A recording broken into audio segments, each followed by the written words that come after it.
আমি ত্রয়োদশ জাতীয় সংসদ নির্বাচন 2026 উপলক্ষে 21 রংপুর 3 আসন থেকে আমার প্রার্থিতা প্রত্যাহারের ঘোষণা দিচ্ছি। আমরা নারী ও পুরুষ উভয় বৈশিষ্ট্যের অধিকারী মানুষ। আমাদের জীবন ব্যবস্থা ভিন্ন হয়, আমরা অনেক ক্ষেত্রেই আরো নিবেদিতভাবে দায়িত্ব পালনে সক্ষম হই। প্রিয় জন্মভূমির কাছে হিজড়া জনগোষ্ঠী সহ সকল সুবিধাবঞ্চিত জনগোষ্ঠীর জন্য জাতীয় সংসদে সংরক্ষিত আসনের দাবিতে আমি ত্রয়োদশ জাতীয় সংসদ নির্বাচন 2026 উপলক্ষে 21 রংপুর 3 আসন থেকে আমার প্রার্থিতা প্রত্যাহারের ঘোষণা দিচ্ছি। একই সঙ্গে সম্মানিত ভোটারদের প্রতি আমার প্রার্থিতা প্রত্যাহারের প্রেক্ষিতে হরিণ প্রতীকে ভোট না দেওয়ার জন্য বিনীত অনুরোধ জানাচ্ছি। আমি আবার বলছি, প্রিয় জন্মভূমির কাছে হিজড়া জনগোষ্ঠী সহ সকল সুবিধাবঞ্চিত জনগোষ্ঠীর জন্য জাতীয় সংসদে সংরক্ষিত আসনের দাবিতে আমি ত্রয়োদশ জাতীয় সংসদ নির্বাচন 2026 উপলক্ষে 21 রংপুর 3 আসন থেকে আমার প্রার্থিতা প্রত্যাহারের ঘোষণা দিচ্ছি।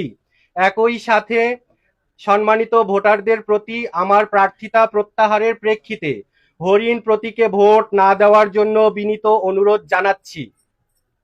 এই প্রসঙ্গে আন্তরিকভাবে সকল রাজনৈতিক দল, প্রার্থী, তাদের সমর্থক এবং আমার নির্বাচনী কর্মী ও স্বেচ্ছাসেবকদের প্রতি অনুরোধ জানাচ্ছি, আমরা এই সিদ্ধান্তকে কেন্দ্র করে যেন কোথাও কোনো ধরনের উত্তেজনা, সংঘাত বা অপ্রীতিকর পরিস্থিতির সৃষ্টি না হয়। আমরা শান্তিপূর্ণ, সৌহার্দ্যপূর্ণ ও সহনশীল রাজনৈতিক পরিবেশে বিশ্বাস করি। প্রিয় রংপুরবাসী, আমি আপনাদেরই রংপুরের একজন সাধারণ নাগরিক। রংপুরের দীর্ঘদিনের অবহেলা ও বঞ্চনার যে ক্ষোভ আপনাদের মাঝে রয়েছে, তা আমার মাঝেও সমানভাবে বিদ্যমান। গত নির্বাচনে আপনারা আমাকে যে ভালোবাসা ও সমর্থন দিয়েছেন, তার জন্য আমি চিরকৃতজ্ঞ। আমি প্রতিশ্রুতি দিয়েছিলাম যে নির্বাচনে জয়ী হই বা না হই, মানুষের পাশে থাকব। আমি সেই অঙ্গীকার রক্ষা করেছি এবং ভবিষ্যতেও রক্ষা করব। সারা জীবন আমার সামর্থ্য অনুযায়ী অসহায় মানুষের পাশে থাকার অঙ্গীকার করছি। প্রিয় রংপুরবাসী, 2 হাত জোর করে অনুরোধ করছি, আমাকে ভুল বুঝবেন না, কষ্ট পাবেন না। আপনাদের রানী কারো কাছে বিক্রি হয় না, কারো সঙ্গে আপোষ করে না।